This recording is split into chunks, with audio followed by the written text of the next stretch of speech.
ഞാൻ മലപ്പുറം ജില്ലയിലെ നിലമ്പൂർ പൂക്കോട്ടുംപാടത്തു നിന്നാണ്. ഓക്കെ. കളരിമർമ്മ ചികിത്സ നടത്തുന്ന ആളാണ്. ആണല്ലേ? ഓക്കെ. വർഷങ്ങളായിട്ടുണ്ട്. ശരി. അപ്പൊ റക്കിയെ കുറിച്ച് ഞാനൊരു 20 വർഷം മുമ്പ് ഒരു ഇവിടെ ഗ്രാമീൺ ബാങ്കിലെ നിലമ്പൂർ ഗ്രാമീൺ ബാങ്കിൽ ഒരു ഉദ്യോഗസ്ഥൻ ഉണ്ടായിരുന്നു. അയാള് റക്കി പഠിച്ചിരുന്നു. അതിനെ കുറിച്ചൊക്കെ കാര്യങ്ങൾ സംസാരിച്ച് വിശദമായിട്ട് തന്നിരുന്നു 20 വർഷം മുമ്പ്. 20 വർഷം മുമ്പ്. ഓക്കെ. അപ്പൊ എത്ര ഒരുപാട് കാര്യങ്ങളെ കുറിച്ച് മുമ്പ് പറഞ്ഞു തന്നെ. അപ്പൊ അന്നേ ഞാൻ ആഗ്രഹിക്കുന്നുണ്ട് ഈ ഒരു പ്ലാറ്റ്ഫോമിൽ എത്താൻ വേണ്ടിട്ട്. ഏതായാലും ദൈവനിശ്ചയം ഇപ്പോഴായിരിക്കും കിട്ടിയിട്ടുണ്ടാവുക. അതെ അതെ. അങ്ങനെയാണ്. ഓക്കെ. പിന്നെ ഇപ്പൊ ദീക്ഷ ലഭിച്ചതിന് ശേഷം എന്തെങ്കിലും അനുഭവമായിട്ടുണ്ടോ, അല്ലെങ്കിൽ അത് കഴിഞ്ഞിട്ടുള്ള പ്രാക്ടീസിലുള്ള എന്തെങ്കിലും അനുഭവങ്ങൾ? അത് പ്രാക്ടീസ് ഉണ്ടെങ്കിലും ഇപ്പൊ എന്താ പ്രശ്നം വെച്ചാല് ഇപ്പൊ എനിക്ക് ഫുൾ ടൈം ഇരിക്കാൻ കഴിഞ്ഞിട്ടില്ല. നമ്മളെ 21 ദിവസത്തെ ഇരുത്തില്. കാരണം എനിക്ക് വർക്ക് ആയതുകൊണ്ട് ഇപ്പോഴും ഞാൻ വർക്കിലാണ്. ക്ലിനിക്ക് അടച്ചിട്ടില്ല. രാവിലെ 6 മണിക്ക് വരും, ഒരു 9:30 വരെ ഒക്കെ തിരക്കാണ്. അപ്പൊ നോമ്പൊക്കെ അടുപ്പിച്ച് കുറച്ച് തിരക്കുണ്ട്. അപ്പൊ അതിന് ശേഷം കഴിഞ്ഞാൽ ഞാൻ ആ ദിവസം ഞാൻ തുടങ്ങും. കൗണ്ട് ഡൗൺ ചെയ്യുന്നിട്ട് ഞാൻ സാറിന് വിവരം അറിയിക്കും. ആദ്യമായി ക്ഷമ ചോദിക്കണെങ്കിൽ കണ്ടിന്യൂസ് ഇരിക്കാൻ കഴിയാൻ സമയമില്ലാത്തതുകൊണ്ടാണ്. ഏതായാലും സന്തോഷം നേരിട്ട് കാണാൻ പറ്റിയതിലും സംസാരിക്കാൻ പറ്റിയതിലും. ഓക്കെ. ഇനി ഞാൻ നേരിട്ട് കാണണം. കാണണം. അനുഗ്രഹം വാങ്ങാൻ വേണ്ടിട്ട് വരണ്ടിയാണ്. അതെ അതെ, തീർച്ചയായിട്ടും. എപ്പോഴെങ്കിലും ഞാൻ നാട്ടിൽ വരുമ്പോ എല്ലാവരെയും നേരിട്ട് കാണാൻ അവസരം ഉണ്ടാവാൻ. നമുക്കിപ്പോ 21 ദിവസം കഴിഞ്ഞ ശേഷം പറയാം സെക്കൻഡ് ലീഗ് പോകേണ്ടതേ. സെക്കൻഡ് ലെവൽ അത് കഴിഞ്ഞിട്ട് ചെയ്യാതാണ്. അതാണ് അതിന്റെ രീതി. മതി, അങ്ങനെ മതി. അതെ. ഓക്കെ. അതിന്റെ ഡേറ്റ് അറിയിക്കാം. ഞാൻ അതിന്റെ ഡേറ്റ് അറിയിക്കാം. ഓക്കെ. ഇപ്പൊ ഞാൻ മറ്റുള്ളവരായിട്ട് ഒന്ന് സംസാരിക്കട്ടെ, എന്നിട്ട് വീണ്ടും വരാം. നിഷ മാഡം. നമസ്കാരം സർ. നമസ്കാരം. സുഖമായിട്ടിരിക്കുന്നോ? Okay, good. പിന്നെ സന്തോഷം. അതെ അതെ, എല്ലാവരും നേരിട്ടിരുന്ന് കാണാനായിട്ടുള്ള ഒരു അവസരം ഉണ്ടായാലും എനിക്കും വളരെ സന്തോഷം. 11 ദിവസം നമ്മള് പരസ്പരം കാണാതെ ഉള്ള ഒരു സംവാദമായിരുന്നു നടന്നുകൊണ്ടിരുന്നത്. അപ്പൊ ഇന്നത്തെ ഈ ഒരു ചോദ്യോത്തര വേള നമുക്ക് പരസ്പരം കാണാനും പല രീതിയിലുള്ള ചോദ്യങ്ങൾ മനസ്സിലുണ്ടാവും. ദീക്ഷയുടെ സമയം കഴിഞ്ഞ് പ്രാക്ടീസ് ചെയ്യുമ്പോഴുള്ള അനുഭവങ്ങൾ, പല രീതിയിലുള്ള സംശയങ്ങളും ഉണ്ടാവും. അപ്പൊ അതിനുള്ള ഒരു അവസരമാണ് ഇന്ന് നേരിട്ട് ഉള്ള ഈ സൂം മീറ്റിംഗ്. അപ്പൊ സ്വന്തമായിട്ടുള്ള സെൽഫ് ഇൻട്രൊഡക്ഷൻ ചെയ്യുക, അത് കഴിഞ്ഞിട്ട് അനുഭവം.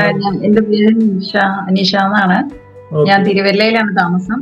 അസ്ട്രോളജി ഒക്കെ ചെയ്യുന്നുണ്ട്, ടാരോ റീഡിങ്, അങ്ങനെയൊക്കെയാണ്. ഒരു ആത്മീയ ലെവലിലാണ് ജീവിതം പോയിക്കൊണ്ടിരിക്കുന്നത്. പിന്നെ റേഡിയോയുടെ ഒരു ഇൻട്രസ്റ്റ് തോന്നി, അങ്ങനെയാണ് ഗുരുനാഥന്റെ അടുത്ത് ചേർന്നത്. മുന്നോട്ട് പോകാൻ പറ്റുമെന്ന് വിശ്വസിക്കുന്നു. മുന്നോട്ട് പോകട്ടെ എന്നാണ് ആഗ്രഹം. പിന്നെ ഇത് പ്രാക്ടീസ് ചെയ്ത് തുടങ്ങി. പ്രാക്ടീസ് ചെയ്യുന്നതില് ഇച്ചിരി കൂടെ ഊർജമൊക്കെ വന്നതുപോലെ ഉണ്ട്. മെയിനായിട്ട് നമുക്ക് ഈ ഹെഡ് ഭാഗത്തായിട്ടാണ് അതിന്റെ ഒരു ഇത് അറിയാൻ പറ്റുന്നത്. ഒരു ഉണർവൊക്കെ വരുന്നത് പോലെ. മറ്റാരോ വന്നിരിക്കുന്നു ഗുരുനാഥ. വരട്ടെ. നിങ്ങളുടെ എക്സ്പീരിയൻസ് പറഞ്ഞോളൂ. എല്ലാവർക്കും അവസരമുണ്ട്. ഇന്നത്തെ ഈ ദിവസം നിങ്ങൾക്കായിട്ടുള്ളതാണ്. നിങ്ങളുടെ എല്ലാ അനുഭവങ്ങളും പങ്കിടാനും സംശയങ്ങൾ ചോദിക്കാനും. നല്ല പോസിറ്റീവായിട്ട് തന്നെയാണ് പോകുന്നത് ഇതുവരെ. ഇന്ന് 5ാം ദിവസമാണല്ലോ. ഇന്ന് കുറച്ച് സമയം കഴിഞ്ഞ് വേണം, ഇനി ഈ മീറ്റിംഗ് കഴിഞ്ഞ് വേണം ഇന്നത്തേത് ചെയ്യാന്. നന്നായിട്ട് പോകുന്നു, ഒരു മുടക്കമില്ലാതെ പോകുന്നു. എല്ലാം പോസിറ്റീവായിട്ട് തന്നെയാണ്. നമുക്ക് ഹെഡിലൊരു നല്ല ഒരു പ്രത്യേക ഒരു അത് പറഞ്ഞറിയിക്കാൻ പറ്റില്ല ഒരു സുഖമുണ്ട് അത് ചെയ്യുന്നു. ഓരോരുത്തർക്കും ഓരോ രീതിയിലായിരിക്കും എന്ന് പറയുന്നു. ശാരീരികമായിട്ടുള്ള ഉണർവ് തന്നെയാണ് ഗുരുനാഥ ഫീൽ ചെയ്യുന്നത്. ശാരീരികവും മാനസികവുമായിട്ട് നല്ലൊരു ഉണർവാണ്. എനിക്ക് പൊതുവെ അങ്ങനെ ഉണ്ടായിരുന്നു, ഇപ്പൊ ഇത്രയും കൂടെ മെച്ചപ്പെട്ടു എന്നുള്ളതാണ്. ഒരുപാട് നന്ദി ഗുരുനാഥ. കണ്ടതിൽ സന്തോഷം, സ്നേഹം. അപ്പൊ നെക്സ്റ്റ് ആരാണ് മുന്നോട്ട് വരുന്നത്? സാർ ഞാൻ നേരത്തെ ഇത് റേക്കി ഒന്ന് പഠിച്ചതാണ്. ഓ വെരി ഗുഡ്. ഒരു 5-6 വർഷം മുമ്പ് ഞാൻ അക്യുപഞ്ചറിസ്റ്റ് ആണ്. ഞാൻ ശരിക്കും പറഞ്ഞാൽ പല സബ്ജക്റ്റ് കൈകാര്യം ചെയ്യുന്നുണ്ട്. നല്ല കാര്യം. അപ്പം ഞാൻ പഠിപ്പിക്കുന്നുണ്ട്. അതുകൊണ്ട് എനിക്ക് ഇപ്പോഴത്തെ ദീക്ഷ നമ്മുടെ കഴിഞ്ഞിട്ടുള്ള ആ കാര്യങ്ങൾ ചെയ്യാൻ സമയം കിട്ടുന്നില്ല. കാരണം ഭയങ്കര തിരക്കുള്ളത്. അപ്പം എനിക്ക് ഇത് ഒന്ന് ശരിക്കും പഠിക്കണമെന്നുണ്ടായിരുന്നു. അപ്പൊ അതാണ് സാറിന്റെ അടുത്ത് ഞാൻ ചേർന്നത്. അപ്പം എനിക്ക് അതുകൊണ്ട് മെഡിസിൻസ് ഒന്നും ഞാൻ ഇതുവരെ ഒന്നും അങ്ങനെ ഒരു 15-20 വർഷമായിട്ട് കൺസ്യൂം ചെയ്തിട്ടില്ല. കോവിഡ് ഒന്നും വന്നിട്ടില്ല. കോവിഡ് ഒക്കെ വരാതെ ഇതാ ഓൾട്ടർനേറ്റീവ് മെഡിസിനിലാണ് ഞാൻ കുറച്ച്. എന്റെ കുടുംബം ആരും അങ്ങനെ മെഡിസിൻ ഒന്നും അത്ര കൺസ്യൂം ചെയ്തിട്ടില്ല. അതെ അതെ അതെ സാർ. അപ്പം ഞാനത് നമ്മുടെ ശക്തി, നമ്മുടെ ഉള്ളിൽ ദൈവം എല്ലാവിധ ശക്തിയും തന്നിട്ടാ വിട്ടിരിക്കുന്നത്. അപ്പം ഹീലിംഗ് ഉള്ള പവർ ഉണ്ട് നമുക്ക്. നമ്മൾ മറ്റുള്ളവരെ ആശ്രയിക്കുന്നത്. റേക്കി എന്ന് പറഞ്ഞാൽ അതാണ്, നമ്മളിൽ അത് ഉണർത്തുക. എനിക്കത് ഭയങ്കര ശക്തിയായിരുന്നു. എനിക്ക് പഠിപ്പിക്കാൻ ഇത്ര എനർജി. ഞാൻ ഏകദേശം 2:30 തുടങ്ങിയ 70 hours ഏകദേശം ഞാൻ വർക്ക് ചെയ്യുന്നത്. ഇന്നുവരെ ക്ഷീണം ഉണ്ടാകാറില്ല അതിന്. ഇതൊക്കെയാണ് ഈ ഓൾട്ടർനേറ്റീവ് മെഡിസിനും ഈ റേക്കിയും ഇങ്ങനത്തുള്ള കാര്യങ്ങളാണ് ഭയങ്കര എഫക്റ്റീവ് ആണ്. കൂടുതൽ ഇത്തിരി കൂടെ ഇതൊന്ന് ശരിക്കും ലെവൽ ചെയ്യാനുണ്ട്. ഫസ്റ്റ് സെക്കൻഡ് എല്ലാ ലെവലുണ്ടല്ലോ, അതെല്ലാം ഒന്ന് പഠിക്കണമെന്നുണ്ട്. Very good. അത് ആഗ്രഹിക്കുന്നുണ്ട്. ഓക്കെ. അതെ, അത് കാരണം അനുഭവം ഇല്ല, അതുകൊണ്ട് എനിക്ക് ദീക്ഷ കിട്ടിയോ എന്നുള്ള ഒരു സംശയം വേണം. എല്ലാം ഒരേ രീതിയിലാണ്. അല്ല, നമ്മളത് ഇഷ്ടപ്പെട്ട് കഴിഞ്ഞാൽ നമുക്ക് കിട്ടിക്കഴിഞ്ഞ പോലെ ചേരുവരും. എല്ലാരും 140 കോടി ജനങ്ങളുള്ളതല്ല. അതിൽ നമ്മള് കുറച്ചു പേരല്ലേ ഇപ്പൊ ചേർന്നിട്ട്. അല്ല, ഞാൻ പറഞ്ഞത് ഇതുപോലത്തെ ഒക്കെ പഠിക്കുന്നുള്ളൂ. കുറച്ചു പേരല്ലേ, 4 പേരല്ലേ ലോകത്ത് ഇന്ത്യയെ പഠിക്കുന്നുള്ളൂ. അതെന്തുകൊണ്ടാണ്? അത് നമുക്ക് ഇങ്ങനെ ഇതിന്റെ ഉള്ളിൽ എവിടെയോ പ്രപഞ്ചമായിട്ട് നമുക്കൊരു കണക്ഷൻ ഉള്ളതുകൊണ്ടായിരിക്കാം നമ്മളൊക്കെ ഇങ്ങനെ. തീർച്ചയായും. അപ്പൊ അത് എന്താണ് വേണ്ടതെന്ന് പറഞ്ഞാല്, നമ്മുടെ 2 കൈകളും ഒന്ന് ഇതുപോലെ വളരെ ചെറുതായിട്ടൊന്ന് തടവുക പരസ്പരം. ഞാൻ ഈ കാണിക്കുന്ന രീതിയിൽ ചെറിയ രീതിയിൽ ഇത് ഇങ്ങനെ ഒന്ന് തടവുക. കൈകൾ പരസ്പരം 2 കൈകളും. അധികം ബലം കൊടുക്കണമെന്നില്ല, വളരെ സ്ലോ ആയിട്ടും ഇതുപോലെ ഒന്ന് ചെയ്യാം. അപ്പോഴേ നമ്മൾ ഈ കൈകൾ 2ഉം പരസ്പരം ഇങ്ങനെ തടവുമ്പോൾ ഇതിൻ്റെ ഇടയ്ക്കുണ്ടാകുന്ന അനുഭവങ്ങൾ എന്തെങ്കിലും നമുക്ക് അത് ശ്രദ്ധാപൂർവം നമ്മളൊന്ന് മനസ്സിലാക്കാനായിട്ട് ശ്രമിക്കണം. ഇങ്ങനെ ചെയ്ത് കഴിഞ്ഞു കഴിഞ്ഞാൽ ഒരു 2 ഇഞ്ച് ദൂരത്തിലായിട്ട് നമ്മുടെ ഈ 2 കൈകളെ ഒന്ന് ഇതുപോലെ ഒന്ന് വിട്ട് വെക്കാം. ഒരു ഗ്യാപ്പ് കൊടുക്കണം 2 ഇഞ്ച് ദൂരത്തിൽ. അപ്പം ഇങ്ങനെ ചെയ്യുമ്പോഴും നമ്മുടെ ഈ 2 കൈകളുടെ ഇടയിൽ ഏതെങ്കിലും രീതിയിലുള്ള അനുഭവമുണ്ടോ എന്ന് ശ്രദ്ധിക്കുക. അത് അറിയാനായിട്ട് ശ്രമിക്കുക. ചിലപ്പോൾ നമുക്ക് ചെറിയൊരു മാഗ്നറ്റിക് ഉള്ളുപോലെയോ ഒരു ആകർഷണം, ആന്തരിക ആകർഷണം, ഏതെങ്കിലും രീതിയിലുള്ള അനുഭവങ്ങൾ ഇതിൻ്റെ ഇടയിൽ അനുഭവിക്കാനായിട്ട് സാധിക്കും. കുറച്ച് കഴിഞ്ഞിട്ട് ഈ 2 കൈകളെ നമ്മൾ ഇത് രീതിയിൽ നമ്മളെങ്ങനെ ഇങ്ങനെ ചക്രം കറക്കുന്നതായിട്ട് കാണിക്കുന്ന അതുപോലെ ഈ 2 കൈകളെയും ഇതുപോലെ പരസ്പരം ഒന്ന് കറക്കുക. വളരെ സാവകാശത്തിൽ ചെയ്താൽ മതി. ഇത് ചെയ്യുന്നതിനിടക്ക് നമ്മൾ ഇതിൻ്റെ ഇടയിലുള്ള ഏതെങ്കിലും രീതിയിലുള്ള അനുഭവമുണ്ടോ എന്നുള്ളത് നമ്മൾ ശ്രദ്ധിക്കേണ്ടതാണ്. അതിനെ ഒന്ന് നമ്മൾ മനസ്സിലാക്കാനായിട്ട് ശ്രമിക്കണം. ചെറിയ രീതിയിലുള്ള എന്തെങ്കിലും അനുഭവം ഇപ്പോൾ അറിയാനായിട്ട് സാധിക്കേണ്ടതാണ്. ഇതുപോലെ ചെയ്യുമ്പോൾ ആർക്കെങ്കിലും എന്തെങ്കിലും അനുഭവമായിട്ട് തോന്നുന്നുണ്ടോ? ഉണ്ടെങ്കിൽ അറിയാം ഉണ്ടെന്നുള്ളത്. ഇതുപോലെ 2 കൈകളും. Okay, good. ഇനിയിപ്പോൾ ഇതിങ്ങനെ ചെയ്തുകൊണ്ടേ പോകുമ്പോൾ ഇതിനെ ഒന്ന് വികസിപ്പിക്കുക. ചെറുതായിട്ട് വീണ്ടും 2 കൈകളെയും 2 രീതിയിൽ 2 തലത്തിലേക്ക് പിറകോട്ടേക്ക് വീണ്ടും കൊണ്ടുപോവുക. എന്നിട്ട് വീണ്ടും ആ അനുഭവം ഉണ്ടോ എന്ന് നോക്കുക.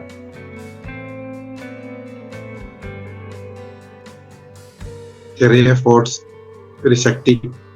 അതെ അതെ, പലർക്കും അത് പെടേണ്ടതാണ്. അതെ അതെ, കറക്റ്റ്. ഒരു കാന്തിക ശക്തി നമുക്ക് കാണാനായിട്ട്, അനുഭവിക്കാനായിട്ട് സാധിക്കും. അപ്പം വീണ്ടും ഈ കൈകളുടെ ഇടയിലുള്ള ആ എനർജിയെ ശ്രദ്ധാപൂർവം നമ്മളൊന്ന് അറിയാനായിട്ട് ശ്രമിച്ചാൽ നമ്മുടെ കൈയിനകത്ത് ഈ പറഞ്ഞ 2 കൈകളുടെ ഇടയിലായിട്ട് ഒരു പന്ത് കയ്യിലുള്ളത് പോലെയുള്ള ഒരു അനുഭവം ഉണ്ടാകും. ഒരു പന്ത് നമ്മുടെ കൈയുടെ ഇടയിലുള്ള പോലെയുള്ള അനുഭവം ഉണ്ടാകും. അപ്പൊ ഈ പന്ത് ഇങ്ങനെ വികസിപ്പിക്കുന്നതിനനുസരിച്ചിട്ട് അത് വികസിച്ചിട്ട് വരും. അതൊന്ന് അനുഭവിക്കാനായിട്ട് ശ്രമിച്ചു കഴിഞ്ഞാൽ മനസ്സിലാവാനായിട്ട് സാധിക്കും. അതിങ്ങനെ എക്സ്പാൻഡ് ചെയ്തിട്ട് വരും. ഇനിയിപ്പോൾ ഈ പന്തിനെ നമ്മൾ വളരെ ശ്രദ്ധാപൂർവം എന്താണ് ചെയ്യേണ്ടതെന്ന് പറഞ്ഞു കഴിഞ്ഞാൽ, നമ്മുടെ തന്നെ ശരീരത്തിനകത്തുള്ള ഏതെങ്കിലും ചക്ര വഴി അത് ശരീരത്തിനകത്തേക്ക് തന്നെ കടത്തിവിട്ടേക്കണം. ഇതിനെ പാഴാക്കി കളയരുത്.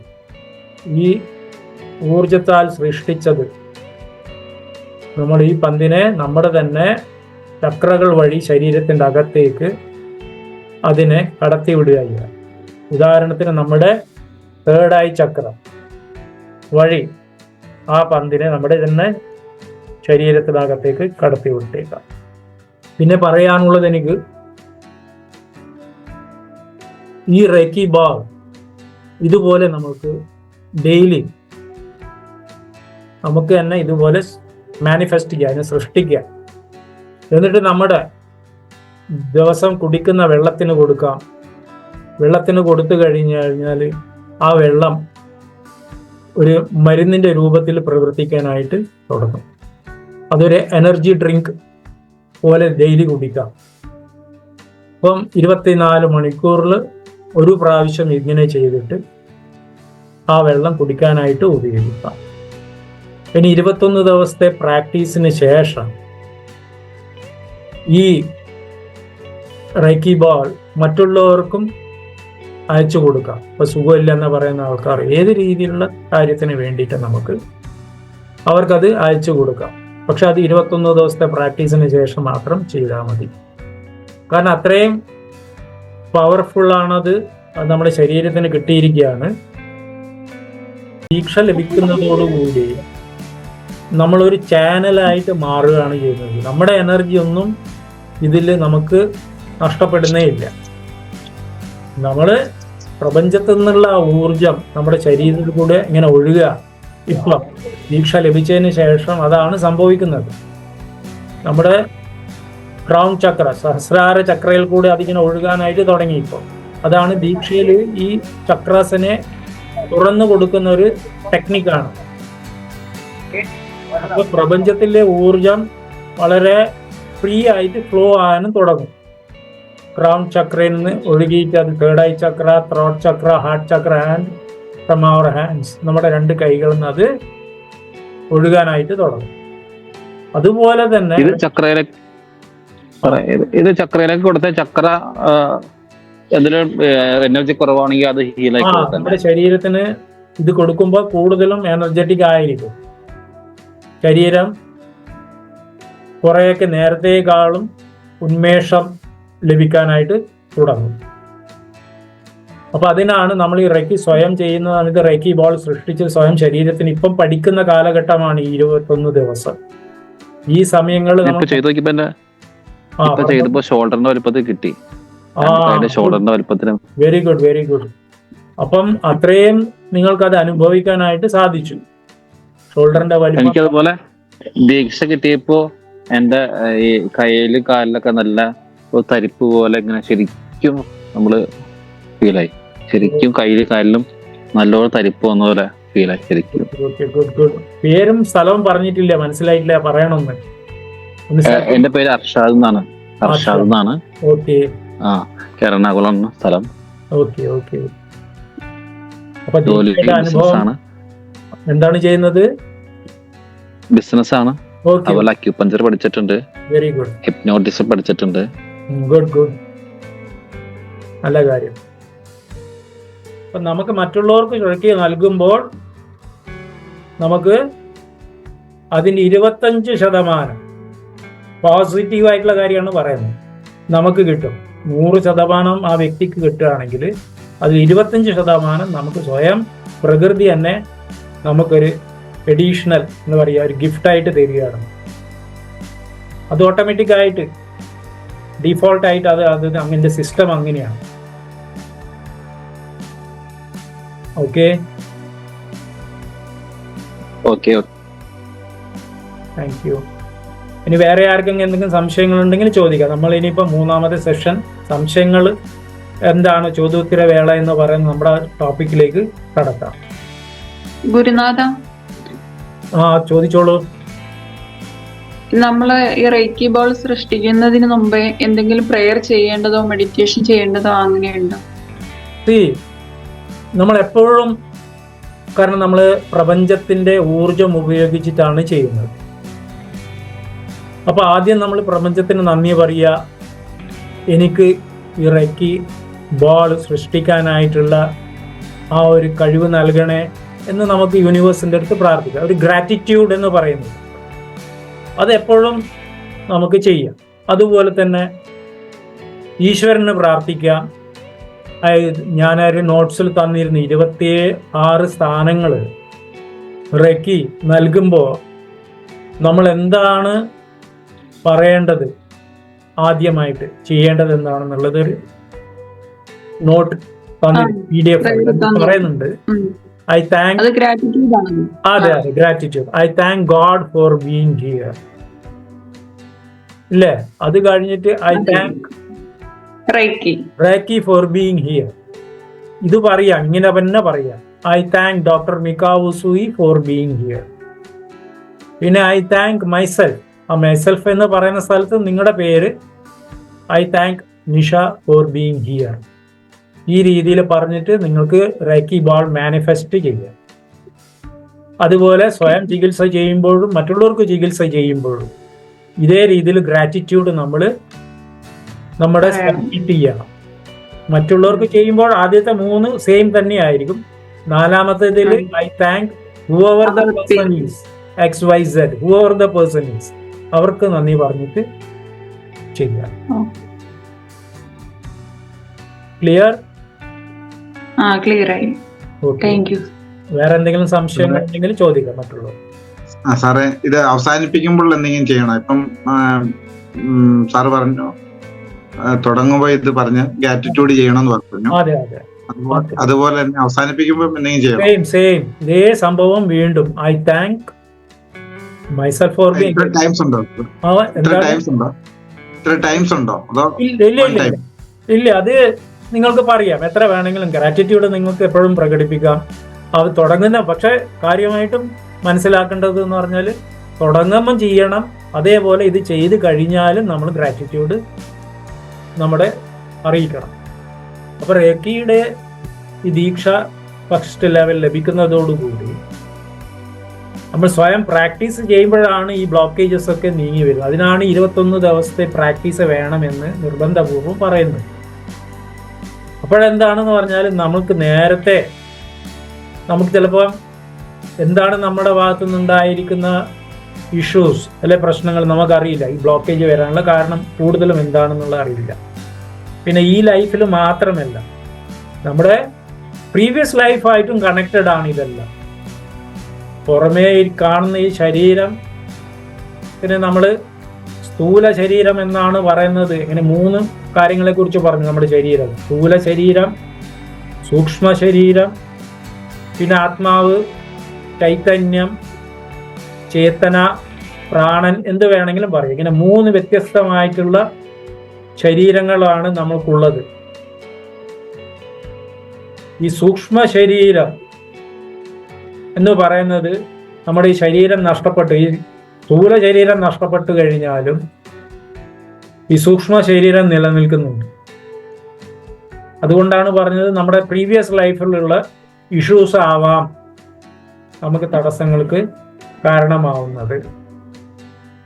റേക്കി ഇങ്ങനെയുള്ളതൊക്കെ വളരെ ഈസി ആയിട്ട് എളുപ്പത്തിൽ വെറുതെ കൈവച്ചോ ഓരോ സ്ഥാനങ്ങൾ വെക്കുന്നതോടുകൂടി തന്നെ ഇങ്ങനെയുള്ള പ്രശ്നങ്ങളൊക്കെ മാറിക്കിട്ടും. നമ്മൾ തന്നെ പ്രീവിയസ് കർമ്മ, നേരത്തെയുള്ള നമ്മുടെ കർമ്മം എന്താണെന്ന് നമുക്കറിയില്ല. ഈ ലൈഫിൽ വല്ലതും നമ്മൾ അറിയാതെ അറിഞ്ഞും ചെയ്യുന്ന മിസ്റ്റേക്സുകൾ അത് അങ്ങനെ വേറെയുണ്ട്. അപ്പൊ ഇതിനെല്ലാം പരിഹാരം അതാണ് നിർബന്ധപൂർവ്വം 21 ദിവസം തന്നെ ചെയ്യണമെന്ന് പറയുന്നത്. മുടങ്ങുകയാണെങ്കിൽ വീണ്ടും ചെയ്യേണ്ടി വരും. കാരണം 21 ദിവസം ഡോക്ടർ മികാവോ ഉസുയി ആരാണോ റേക്കി റീഡിസ്കവറി ചെയ്ത്, ആ ജപ്പാൻ മോങ്ക് ബുദ്ധ സന്യാസി, അദ്ദേഹം 21 ദിവസത്തെ തപസ്, കടും തപസ്സായിരുന്നു. ആ തപസ്സിൽ കൂടി നേടിയെടുത്ത ഒരു വിദ്യയാണ് ടെക്നിക്. അതുകൊണ്ടാണ് അദ്ദേഹത്തിന് 21 ദിവസം നേടിയെടുക്കേണ്ടി വന്നു ആ അറിവ് കിട്ടാൻ വേണ്ടി, ആ എനർജി എന്താണെന്ന് അറിയാൻ വേണ്ടി. അതുകൊണ്ടാണ് നമ്മൾക്കും 21 ഡേയ്സ് നിർബന്ധപൂർവ്വം പറയുന്നത്. അപ്പോഴാണ് ശരിക്കും റേക്കി എന്താണെന്ന്, റേക്കിയുടെ എനർജി എന്താണെന്നും സ്വയം അനുഭവിക്കാനായിട്ട് സാധിക്കുന്നത്. സ്വയം പ്രാക്ടീസ് ചെയ്യുമ്പോൾ തന്നെ നമ്മുടെ ശരീരത്തിനകത്ത് ഈ പറഞ്ഞ പോലെ തന്നെ ശാരീരികമായിട്ടും മാനസികമായിട്ടുള്ള വ്യത്യാസങ്ങൾ നമുക്ക് തന്നെ സ്വയം അനുഭവിക്കാനായിട്ട് സാധിക്കും. മനസ്സ് നമ്മളെ തന്നെ ഭയങ്കര ട്രിക്കി എന്ന് പറയും. മനസ്സ് നമ്മുടെ ശത്രുവുമാണ്, നമ്മുടെ മിത്രവുമാണ്. മനസ്സിനെ നമുക്ക് നിയന്ത്രിക്കാനായിട്ട് സാധിച്ചു കഴിഞ്ഞാൽ നമ്മുടെ ബെസ്റ്റ് ഫ്രണ്ടാണ്. അതേ സ്ഥാനത്ത് നമ്മുടെ മനസ്സിനെ നിയന്ത്രിക്കാനായിട്ട് സാധിച്ചില്ലെങ്കിൽ നമ്മുടെ ശത്രുവുമാണ്. ശത്രുവായി കഴിഞ്ഞു കഴിഞ്ഞാൽ പിന്നെ ജീവിതം നമ്മുടെ താറുമാറാകും. അതുകൊണ്ടാണ് പറയുന്നത് മനയേവ മനുഷ്യാനാം കാരണം ബന്ധമോക്ഷയഃ എന്ന് പറഞ്ഞ മനസ്സ് തന്നെ മനുഷ്യന്റെ ബന്ധനങ്ങൾക്കും അതേപോലെ തന്നെ ആ മനസ്സ് തന്നെ മനുഷ്യന്റെ മോക്ഷത്തിനും കാരണക്കാരനാണ്. ഒരേ മനസ്സൊന്നേ ഉള്ളൂ, പക്ഷെ ആ മനസ്സ് ഒരു വ്യക്തിയുടെ ബന്ധനങ്ങൾക്ക് കാരണക്കാരൻ ആ മനസ്സ്. അതേപോലെ തന്നെ അതേ മനസ്സ് ഒരു വ്യക്തി മോക്ഷപ്രാപ്തിക്കായിട്ട് ശ്രമിച്ചു കഴിഞ്ഞാൽ, ആത്മസാക്ഷാത്കാരത്തിനായിട്ട് ശ്രമിച്ചു കഴിഞ്ഞാൽ ആ മനസ്സ് തന്നെ അതിന് സഹായിക്കുകയും ചെയ്യും. അപ്പൊ നമ്മളാണ് എന്താണ് ക്ലിയർ ആയിട്ട് എന്താണ് അങ്ങനെയാണല്ലോ റേക്കിയിൽ എത്തിയതെന്ന്. അതെ, തീർച്ചയായിട്ടും ഈ റേക്കിയിൽ എത്താനുള്ള ഒരു അവസരം അതാണ്. നമുക്ക് റേക്കി തന്നെ വിളിക്കുന്നതാണെന്നാണല്ലോ എല്ലാവരും പറയാറ്. ആണ് റേക്കി വിളിക്കും. റേക്കിയുടെ ഒരു സന്ദേശമാണ് നിങ്ങൾ വരണം, ചെയ്യണം. അതുകൊണ്ടാണ് നിങ്ങൾക്ക് 11 ദിവസം ചെയ്യാനായിട്ട് സാധിച്ചതും അതിനിടയിൽ ഒരു ദിവസം ദീക്ഷയായിട്ട് ലഭിച്ചതും. എല്ലാത്തിനും കാരണം അതാണ്. ഇനിയിപ്പം നിങ്ങൾക്ക് ഇത്രയും കാര്യങ്ങളൊന്നും ലഭിച്ചു കഴിഞ്ഞ് ഇനിയിപ്പം പ്രാക്ടീസ് ചെയ്യണം. അതിന് മനസ്സ് ചിലപ്പം അനുവദിക്കില്ല, പല എക്സ്ക്യൂസുകൾ ഉണ്ടാവും. മനസ്സ് ഞാൻ പറഞ്ഞില്ലേ ഭയങ്കര ട്രിക്കിയാണ്. മനയേവ മനുഷ്യാനാം കാരണം ബന്ധമോക്ഷയ. ഈ മനസ്സിനെ നിയന്ത്രിച്ചില്ലെങ്കിൽ നമ്മുടെ ബന്ധനങ്ങൾക്കും നമ്മുടെ മോക്ഷത്തിനും വരെ മനസ്സ് തന്നെയാണ് കാരണം. അത് ചിലപ്പോൾ മനസ്സ് പ്രാക്ടീസ് ചെയ്യാനായുമ്പോൾ ഇരിക്കും, പ്രാക്ടീസ് ചെയ്യണമല്ലോ, അപ്പം നമുക്ക് പല എക്സ്ക്യൂസുകളും വരും. അത് ആരാണ് ഉണ്ടാക്കുന്നത്? മനസ്സാണ്. അതുകൊണ്ടാണ് ഞാൻ പറഞ്ഞത് ഒരു ഇരിപ്പിൽ ചെയ്തു തീർക്കാനായിട്ട് സാധിച്ചില്ലെങ്കിൽ ദിവസത്തിൽ 3 വ്യത്യസ്ത സമയങ്ങളിലായിട്ട് ചെയ്തു തീർക്കാം. രാവിലെയുള്ള സമയം ഒരു 20 മിനിറ്റ് സ്പെൻഡ് ചെയ്യാം, ഉച്ചക്കുള്ള സമയം 20 മിനിറ്റ് സ്പെൻഡ് ചെയ്യാം, വൈകിട്ടുള്ളത് 20 മിനിറ്റ് സ്പെൻഡ് ചെയ്യുമ്പോഴത്തേക്ക് നമുക്ക് ഈ 1 മണിക്കൂറിന്റെ ഗ്യാപ്പ് ഫില്ല് ചെയ്തെടുക്കാൻ പറ്റും. രാവിലത്തെ 20 മിനിറ്റിൽ 1 മുതൽ 7 8 ചക്രാസ് എത്ര ചെയ്യാൻ പറ്റും അത്രയും ചക്രാസ് കംപ്ലീറ്റ് ചെയ്യുക. പിന്നീട് ഉച്ചക്കുള്ള സമയത്ത് ബാക്കി വരുന്ന എത്ര ചക്രാസാണോ അത്ര ചെയ്യുക. പിന്നീട് അവസാനമായിട്ടുള്ള എത്ര ചക്രാസ് ബാലൻസ് കിടക്കുന്ന അത് വൈകിട്ട് ചെയ്ത് തീർക്കുക. അല്ലാതെ സമയം കിട്ടി ഇത് ചെയ്യാന്ന് വിചാരിച്ചു കഴിഞ്ഞാൽ മനസ്സ് ഇങ്ങനെ തോന്നിക്കും, ഇതൊരിക്കലും അത് നടക്കാൻ പോകുന്നില്ല. അതുകൊണ്ട് നമ്മുടെ ഒരു ചൊല്ലില്ലേ, തിരയടങ്ങി കപ്പൽ ഓട്ടിക്കാം എന്ന് പറഞ്ഞു കഴിഞ്ഞാൽ തിരയടങ്ങാൻ പോകുന്നില്ല, കപ്പൽ ഓട്ടിക്കാനും സാധിക്കില്ല. അപ്പൊ മനസ്സ് അങ്ങനെയാണ്. മനസ്സൊരിക്കലും നമ്മളെ പെട്ടെന്നൊന്നും വഴങ്ങാനായിട്ട് അനുവദിക്കില്ല. കാരണം നമ്മള് ചുട്ടയിലെ ശീലം ചുടലവരെ എന്ന് പറയുന്നില്ലേ, അതാണ് കൂടുതലും നമ്മളെ കൊണ്ട് ചെയ്യാനായിട്ട് പ്രേരിപ്പിക്കുക മനസ്സ്. മനസ്സിന്റെ സ്ഥാനം എത്രയുണ്ടെന്ന കാര്യം കൂടി ഞാൻ പറഞ്ഞു തരാം. അത് പറയുന്നത് ഇന്ദ്രിയാണി പരണ്യാഹു ഇന്ദ്രിയേഭ്യഃ പരം മനഃ മനസ്സസ്തു പരാ ബുദ്ധിർ യോ ബുദ്ധിഃ പരതസ്തു സഹ. ഇങ്ങനെ 4 വ്യത്യസ്തമായിട്ടുള്ള കാര്യങ്ങളെ കുറിച്ചാണ് ഇപ്പം പറഞ്ഞിരിക്കുന്നത്. അതിൽ എന്തൊക്കെയാണ് 4 കാര്യങ്ങൾ? ഇന്ദ്രിയാണി പരണ്യാഹുർ ഇന്ദ്രിയേഭ്യഃ പരം മനഃ. ആദ്യം പറയുന്നത് ഇന്ദ്രിയങ്ങളെ കുറിച്ചാണ്. ഇന്ദ്രിയങ്ങളെ കുറിച്ച് ആദ്യം പറയുക. ഇന്ദ്രിയങ്ങൾക്ക് മേളിലാണ് മനസ്സെന്ന് പറയുന്ന ഈ സംഭവം, മനസ്സ് കിടക്കുന്നത്. ഇന്ദ്രിയാണി പരണ്യാഹുർ ഇന്ദ്രിയേഭ്യഃ പരം മനഃ. മനസ്സിന് മേലെയാണ് ബുദ്ധി കിടക്കുന്നത്. മനസ്തസ്തു പരാബുദ്ധി, മനസ്സിന് മേലെയാണ് ബുദ്ധി കിടക്കുന്നത്. യോ ബുദ്ധി പരതസ്തു സഹ, അതിന് മേലെയാണ് നമ്മുടെ ആത്മാവ്, പ്രാണൻ, എന്താണോ അത് കിടക്കുന്നത്. റേക്കി എല്ലാം ഇതാണ് ടോപ്പ്. അപ്പൊ മനസ്സിന്റെ സ്ഥാനം കണ്ടില്ലേ? ആദ്യം പറഞ്ഞിരിക്കുന്നത് ഇന്ദ്രിയങ്ങൾ, അത് കഴിഞ്ഞു മനസ്സ്, അതിന് മേലെ ബുദ്ധി, ബുദ്ധിക്ക് മേലെ ആത്മാവ്, പ്രാണൻ, ചൈതന്യം, എന്ത് വേണമെങ്കിലും പറയാം. റേക്കി, ഇങ്ങനെ 4 ലെവലാണ്. അപ്പൊ പറയുന്നത് നമ്മുടെ ഇന്ദ്രിയങ്ങളെക്കാളും സ്ട്രോങ് ആണ്, ഇന്ദ്രിയങ്ങളെക്കാളും പവർഫുൾ ആണ്, ശക്തി കൂടുതലാണ് മനസ്സിന്. ഇന്ദ്രിയങ്ങൾക്ക് മേലെയാണ് മനസ്സ്. ഈ മനസ്സിന് ഇന്ദ്രിയങ്ങളെക്കാളും കൂടുതൽ ശക്തിയാണെന്നാ പറയുന്നത്. ഇന്ദ്രിയങ്ങളെ തന്നെ നമുക്ക് നിയന്ത്രിക്കാൻ ബുദ്ധിമുട്ടാണ്. അപ്പൊ ഒന്ന് ആലോചിച്ച് നോക്കി, അതിന്റെ മേലെയുള്ള മനസ്സിന് എത്രയായിരിക്കും ബുദ്ധിമുട്ട് നമുക്ക് കൺട്രോൾ ചെയ്യാൻ. ഇന്ദ്രിയങ്ങൾ നമുക്ക് ഭയങ്കര പാടാണ്, ബുദ്ധിമുട്ടാണ്. ഇപ്പൊ തന്നെ പ്രാക്ടീസ് ചെയ്യേണ്ട ഒരു ഉദാഹരണം തന്നെ പറയാം. നമുക്ക് പ്രാക്ടീസ് ചെയ്യണം. അപ്പൊ അതിന് കൈ വെച്ച് തുടങ്ങുമ്പോൾ തന്നെ നമ്മുടെ മനസ്സ് പറയും, ഓ കൈ കഴക്കാൻ തുടങ്ങിയല്ലോ, വേദനിക്കുന്നുണ്ടല്ലോ, ഇനിയിപ്പം ബാക്കിയുള്ളതെല്ലാം ചെയ്തു വരുമ്പോഴേക്കും എന്റെ അവസ്ഥ എന്തായിരിക്കും എന്നൊക്കെ മനസ്സ് തന്നെ ഇങ്ങനെ ചിന്തിപ്പിക്കാൻ പറയും, നമ്മളെ കൊണ്ട് തോന്നിപ്പിക്കും. അപ്പൊ തന്നെ നമ്മൾ പല എക്സ്ക്യൂസുകൾ നമ്മൾ തന്നെ കണ്ടെത്തും. നമുക്ക് സമയമില്ല, അല്ലെങ്കിൽ നമ്മുടെ ശരീരം അനുവദിക്കുന്നില്ല എന്നുള്ള എല്ലാ കാര്യങ്ങളും മനസ്സ് തന്നെ ക്രിയേറ്റ് ചെയ്യും. മനസ്സിലായില്ലേ? അപ്പം മനസ്സാണ് എല്ലാത്തിനും കാരണക്കാരൻ. പക്ഷെ ഈ മനസ്സിനെ നിയന്ത്രിക്കാനായിട്ടും സാധിക്കും. അതിനെങ്ങനെയാണ് നിയന്ത്രിക്കുക? മനസ്സിനും ഉപരിയായിട്ട് കിടക്കുന്ന ബുദ്ധി ഉപയോഗിച്ചിട്ട്. ഈ ബുദ്ധി അതിനെ ഉപയോഗിക്കണം. അതിനാണ് നമുക്ക് മനുഷ്യർക്ക് ഈശ്വരനായിട്ട് സ്പെഷ്യൽ അനുഗ്രഹമാണ് നൽകിയിരിക്കുന്നത് ബുദ്ധി. ഇത് നമുക്കൊരു സ്പെഷ്യൽ അനുഗ്രഹമാണ് ബുദ്ധി. എങ്ങനെയുള്ള ബുദ്ധിയാണ് നമുക്ക് നൽകിയിരിക്കുന്നത് ഈശ്വരൻ? വിവേക ബുദ്ധിയാണ് നൽകിയിരിക്കുന്നത്. ബുദ്ധി എല്ലാവർക്കും ഉണ്ട്, എല്ലാ ജീവജാലങ്ങൾക്കും ബുദ്ധിയുണ്ട്, മൃഗങ്ങൾക്കും ബുദ്ധിയുണ്ട്. പക്ഷെ മനുഷ്യന്റെ ബുദ്ധി തെറ്റും ശരിയും തിരിച്ചറിയാനുള്ളത്, അതിനാണ് വിവേക ബുദ്ധി എന്ന് പറയുന്നത്. ഇത് മനുഷ്യന് മാത്രമേ ഉള്ളൂ. ഇത് നമ്മൾ വേണ്ട രീതിയിൽ ഉപയോഗിച്ചില്ല എന്നുണ്ടെങ്കിൽ നമ്മളും മൃഗങ്ങൾക്ക് തുല്യമാണ്. നമ്മളും മൃഗജീവിതത്തിന് തുല്യമാണ്, മൃഗങ്ങളെ പോലെ ജീവിക്കുകയാണ് ഈ ബുദ്ധി ഉപയോഗിച്ചില്ലെങ്കിൽ. മൃഗങ്ങൾക്കും മനുഷ്യർക്കും കോമൺ ആയിട്ടൊരു കാര്യമുണ്ട്. അതെന്താണ് കോമൺ ആയിട്ട് ചെയ്യുന്ന ഒരു കാര്യം? ആഹാര, നിദ്ര, ഭയ, മൈഥുനം. മൃഗങ്ങളും മനുഷ്യരും ഒരുപോലെ ചെയ്യുന്ന കാര്യമാണ് ആഹാര, നിദ്ര, ഭയ, മൈഥുനം. മൃഗങ്ങളും ഭക്ഷണം കഴിക്കുന്നുണ്ട്, നമ്മളും കഴിക്കുന്നു. അതേപോലെ നമ്മളും കിടന്നുറങ്ങുന്നുണ്ട്, മൃഗങ്ങളും കിടന്നുറങ്ങുന്നുണ്ട്.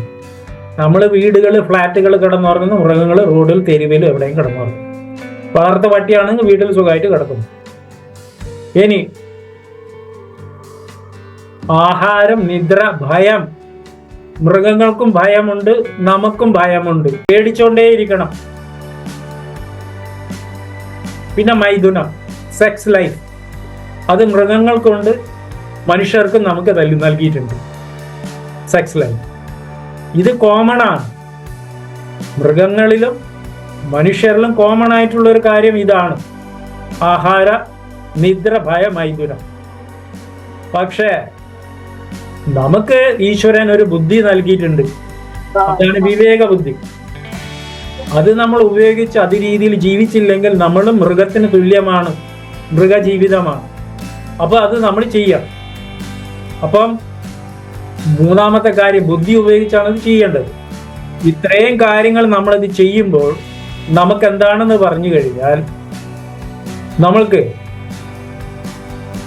ആത്മസാക്ഷാത്കാരം എളുപ്പമാവും. റിയൽ ലൈഫ് എന്താണ്, ദ പർപ്പസ് ഓഫ് ലൈഫ്, ജീവിതത്തിന്റെ ലക്ഷ്യം എന്താണെന്നുള്ള ബോധ്യം പൂർണ്ണമായിട്ട് നമുക്ക് ലഭിക്കും. അപ്പൊ മനസ്സ് ചെയ്യുന്നത് തിങ്കിങ്, ഫീലിംഗ്, വില്ലിങ്. ആദ്യം നമ്മളെ കൊണ്ട് ഒരു വിഷയത്തെ കുറിച്ച് ചിന്തിപ്പിക്കുക, എന്തുമാവട്ടെ. തിങ്കിങ് നമ്മളെ കൊണ്ട് ചിന്തിപ്പിക്കും. പിന്നെ ഫീലിംഗ്, അതിലേക്ക് കൂടുതലുമായിട്ട് നമ്മളങ്ങ് ഇറങ്ങി അങ്ങ് ചിന്തിക്കാനായിട്ട് പോകും. ആദ്യം ചെറിയ രീതിയിലുള്ള ഒരു ചിന്ത, പിന്നെ അതിൽ ഫുള്ളായിട്ട് അങ്ങ് ഇറങ്ങി അതിനെങ്ങനെ നേടണം എന്നുള്ളൊരു ആഗ്രഹമായി മാറും. പിന്നെ മൂന്നാമത് വില്ല്, മനസ്സത് നേടിയെടുത്ത് കഴിയുന്നു. അത് എന്തുമാവട്ടെ വിഷയം. ഇപ്പൊ നമ്മുടെ പ്രാക്ടീസ് ചെയ്യുന്ന വിഷയം ആയിക്കോട്ടെ. ആദ്യം മനസ്സ് പറയും, തിങ്ക് ചെയ്യാൻ തുടങ്ങും, ഇത് 21 ദിവസം ഇതൊക്കെ പാടുള്ള പരിപാടികളല്ലേ, എന്ന് നടക്കില്ല എന്നുള്ളത് എന്ന് മനസ്സിങ്ങനെ ചെറുതായിട്ടൊന്ന് ചിന്തിച്ചു തുടങ്ങും. പിന്നെ അതിലേക്ക് ഇങ്ങനെ കണ്ടംപ്ലേറ്റ് ചെയ്യാൻ തുടങ്ങും. അതിനെ ആവർത്തിച്ച് പല രീതിയിലും അതിനൊരു രൂപം നൽകാൻ തുടങ്ങും. ഇത് എത്രമാത്രം ബുദ്ധിമുട്ടായിരിക്കും ഇത് ചെയ്യുന്നത്. അങ്ങനെ ഫൈനലി വില്ലിങ് അത് നേടിയെടുത്തു. നിങ്ങളെ കൊണ്ട് അത് ചെയ്യിക്കാതെ ഇരുത്തുന്ന ഒരു അവസ്ഥയിലേക്ക് കൊണ്ടുവരും. ഇതാണ് പറഞ്ഞത് മനസ്സിന്റെ വേറൊരു ഡെഫിനിഷനാണ്. ഇതാണ് qualities: thinking, feeling and willing. എന്റെ ഒരു ഹംബിൾ റിക്വസ്റ്റ് ആണ് സാറ്, ഇത് തുടങ്ങുന്നതിന് മുമ്പ് നമ്മളിങ്ങനെ ചേരുന്നവരെ എല്ലാവരും വിളിച്ചിട്ട് ഇതുപോലെ ആദ്യത്തെ തുടക്കം ഒന്ന് ഇതുപോലെ ഓൺലൈനിൽ ഒന്ന് പറയുമായിരുന്നെങ്കിൽ ഇച്ചിരി കൂടെ നമുക്ക് എളുപ്പമുണ്ടായിരുന്നു. ഏതാ ഈ കാര്യങ്ങളൊക്കെ സാർ ഇപ്പൊ PDF അയക്കുന്നുണ്ട്, അത് വേറെ ഉണ്ട്, ഞാൻ കാണുന്നുണ്ട്, വെളുപ്പിനെ നമ്മൾ നോക്കുന്നുണ്ട്. അതെ ഞാൻ കാണുന്നുണ്ട്. താങ്കൾ വെളുപ്പിൽ തന്നെ അതെല്ലാം കണ്ട് അതിന് ലൈക്ക് ചെയ്യുന്നതും എല്ലാം ഞാൻ കാണുന്നുണ്ട്. ഞാൻ അത് സേവ് ചെയ്ത് എഴുതി വെക്കുന്നുണ്ട്. പക്ഷെ എനിക്ക് ഞാൻ പറഞ്ഞ ഇതുപോലെ സാർ ലൈവ് സെക്ഷൻ തുടങ്ങിയിട്ട് ഒരു ആദ്യത്തെ ക്ലാസ്സിങ് തുടങ്ങിയിട്ട് പിന്നെ ബാക്കിയുള്ളവരോട് ഇതുപോലെ പറയാം, പിന്നെ അവസാനം ഇതുപോലെ വെക്കുന്നത് നല്ലതായിരിക്കും എന്നാണ് എന്റെ ഒരു ഹംബിൾ റിക്വസ്റ്റ്. ഇനിയും പുതിയ ക്ലാസ്സുകൾ സാറ് പുതിയ ഞാൻ ഇതിനെ കൊണ്ട് ഇത് ഒന്ന് പരിഗണിക്കാം എന്താണെന്ന്. ആദ്യം തന്നെ ഒരു പുതിയ ആൾക്കാരെ ചേരുമ്പോ ഒരു ഇൻസ്ട്രക്ഷൻ കൊടുത്തിട്ട് ഇതുപോലെയൊക്കെ ഒന്ന് പറഞ്ഞിട്ട് ചെയ്യുവാണെങ്കിൽ നമുക്ക് ഒത്തിരി ഗുണകരമാണെന്ന് എനിക്ക് തോന്നുന്നു. ഇപ്പൊ എനിക്ക് ഒത്തിരി വളരെ എഫക്റ്റീവായിട്ട് തോന്നി. അതുകൊണ്ടാണ് അതിനാണ് ഇങ്ങനെയുള്ള ലൈവ് പ്രോഗ്രാം ചെയ്യണം, വരണം ഞാൻ നിർബന്ധം പിടിക്കുന്നത്. കാരണം തുടക്കത്തിൽ ഇത് നമ്മളിപ്പോ അവസാനം 11-ലല്ലേ, അതെ, ഫസ്റ്റ് ഡേ തുടങ്ങുന്നതിന് മുമ്പ് ഇങ്ങനെ ലൈവ് സെക്ഷൻ ചെറുതായിട്ടൊന്ന് കൊടുത്തിട്ട് ചെയ്യുവാണെങ്കിൽ വളരെയധികം ഗുണകരമാണെന്ന് എനിക്ക് തോന്നുന്നു. തീർച്ചയായിട്ടും നമുക്ക് അങ്ങനെ സെക്കൻഡ് ലെവലിലേക്ക് വരുമ്പോഴേക്കും നിങ്ങളൊക്കെ വരുമ്പോൾ തീർച്ചയായിട്ടും ചെയ്യാം. ഗുരുനാഥന് കൂടുതൽ ശിഷ്യന്മാരെ കിട്ടാൻ വേണ്ടിയിട്ട് വെബിനാർ പോലെ വെച്ച് അങ്ങനെ തുടങ്ങുന്നതായിരിക്കും കൂടുതൽ നല്ലതെന്ന് തോന്നുന്നു. ഇപ്പൊ ഇദ്ദേഹം പറഞ്ഞതുകൊണ്ടാണ് എന്റെ മെമ്മറിയിലേക്ക് അത് വന്നത്. തീർച്ചയായിട്ടും അങ്ങനെയുള്ള കാര്യങ്ങളിലൊക്കെ വരാനാണ്. അങ്ങനെ തുടങ്ങുകയാണെങ്കിൽ കൂടുതൽ പേര് പെട്ടെന്ന് വിശ്വസിക്കും. അഡ്വർടൈസ്മെന്റിനെ അപേക്ഷിച്ചത് അങ്ങനെ കൊടുക്കുകയാണെങ്കിൽ, വെബിനാർ കൊടുക്കുകയാണെങ്കിൽ. ശരിയാ, മാം പറഞ്ഞ ശരിയാ, അങ്ങനെ വേണമായിരുന്നു. വെബിനാർ നിങ്ങളുടെയൊക്കെ സഹകരണത്തോടു കൂടി തന്നെ നമുക്ക് തുടങ്ങാം വെബിനാർ. നിങ്ങള് റേക്കിയിൽ ശരണം പ്രാപിച്ചോളൂ, പ്രപഞ്ച ഊർജത്തിൽ ശരണം പ്രാപിച്ചോളൂ. കാരണം അവിടെ നിങ്ങൾക്ക് സത്ത്, ചിത്ത്, ആനന്ദം, നിങ്ങൾക്ക് ഈ 3 കാര്യങ്ങൾ നേടാനായിട്ട് പറ്റൂ. എന്താണ് സത്ത്, ചിത്ത്, ആനന്ദം? നിങ്ങൾക്ക് സത്ത് എന്ന് പറഞ്ഞ ഇറ്റേണൽ, ശാശ്വതമായിട്ടുള്ള എന്താണോ എന്ന് പറഞ്ഞാൽ റേക്കി ശാശ്വതമാണ്. നമ്മുടെ ഈ ശരീരം നശിച്ചു കഴിഞ്ഞാലും റേക്കി ശാശ്വതമാണ്. റേക്കിക്ക് നാശമില്ല. നമ്മുടെ ഈ ശരീരത്തിന്, നമ്മുടെ ഈ സ്ഥൂല ശരീരത്തിന് മാത്രമേ നാശമുള്ളൂ. അതുകൊണ്ടാണ് പറഞ്ഞത് സത്ത്, ചിത്ത്. രണ്ടാമത് പറയുന്നത് ചിത്ത് എന്ന് പറഞ്ഞാൽ നോളേജ്, അവയർനെസ്, അറിവ്, ജ്ഞാനം, അതാണ് റെക്കി. സത്ത്, ചിത്ത്, ആനന്ദം. മൂന്നാമത്തതാണ് ഏറ്റവും ബ്യൂട്ടി. നിങ്ങളിത് മനസ്സിനെ കൺട്രോൾ ചെയ്ത് പ്രാക്ടീസ് ചെയ്ത് കഴിഞ്ഞാൽ മൂന്നാമതായിട്ട് നിങ്ങൾക്ക് നേടാൻ പറ്റുന്നത് ആനന്ദമാണ്. ജീവിതത്തിൽ ആനന്ദം. സന്തോഷവും ആനന്ദവും രണ്ടും രണ്ടാണ്. സന്തോഷം താൽക്കാലികമാണ്, ആനന്ദം പെർമനന്റ് ആണ്. സന്തോഷം എന്ന് പറയുന്നത്, ഇപ്പൊ ഉദാഹരണത്തിന് ഒരു വ്യക്തിക്ക് വിശക്കുന്ന, പട്ടിണിയാണ് 2 ദിവസമായിട്ട് വിശക്കുന്ന, ആ വ്യക്തിക്ക് ഭക്ഷണം വാങ്ങിച്ചു കൊടുത്താൽ അദ്ദേഹം ഭയങ്കര സന്തോഷവാനായി. ഈ ആനന്ദം എന്ന് പറയുന്നത് ഓരോ നിമിഷവും, പ്രതിപദം, ഓരോ നിമിഷവും പൂർണ്ണാമൃതാസ്വാദനം, നിങ്ങൾക്ക് ആസ്വാദനം നൽകിക്കൊണ്ടേയിരിക്കും ഈ ആനന്ദം. ഇതിന് ലിമിറ്റില്ല. ഇതിങ്ങനെ ആസ്വദിച്ചുകൊണ്ടേ നിങ്ങൾ പടിപടിയായിട്ട് മുന്നോട്ട് കയറിക്കൊണ്ടേ പോവുക. പ്രതിപദം പൂർണ്ണാമൃതാസ്വാദനം. ഇതാണ് റെക്കി നിങ്ങൾ പ്രാക്ടീസ് ചെയ്താൽ കിട്ടുന്ന 3 ബെനിഫിറ്റ്. സത്ത്, ചിത്ത്, ആനന്ദം. ക്ലിയർ? നമ്മുടെ ബാച്ചെല്ലാം കൂടെ ഒരു ദിവസം കൂടണം എറണാകുളത്ത് വെച്ച് കേട്ടോ സാർ. എറണാകുളത്തോ? നമുക്കെല്ലാം സാറ് ബോംബെയിലാന്ന് തോന്നുന്നു അല്ലേ? സാറ് ബോംബെയിലാ? ഞാൻ കൽക്കട്ടയിലാണ്. ഫാമിലി ആയിട്ട് സ്ഥിര താമസമാണ്. അപ്പൊ എപ്പോഴെങ്കിലും അവസരം കിട്ടുമ്പോൾ ഇതുപോലെ തന്നെ സൂം മീറ്റിങ്ങോ എങ്ങനെയൊക്കെ ആണെങ്കിൽ നമുക്ക് അതിനൊരു അവസരം നിങ്ങൾ തന്നെ അറേഞ്ച് ചെയ്യാൻ പറ്റുകയാണ്. അറേഞ്ച് ചെയ്തോളൂ, ഞാൻ വരാം സൂം. അപ്പൊ നമുക്ക് ഇവിടെ വെച്ചിട്ട് വിരാമം നൽകാം. ഒരിക്കൽ കൂടെ എല്ലാവരും വന്നത്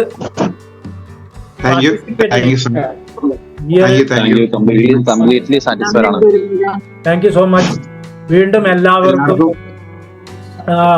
ഈ റെക്കിയുടെ വിജയയാത്രയിൽ പൂർണ്ണ വിജയം കൈവരിക്കട്ടെ എന്ന് പ്രാർത്ഥിച്ചുകൊണ്ട്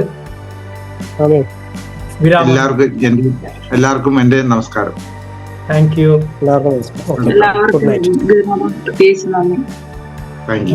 thank you sir. Thank you reiki.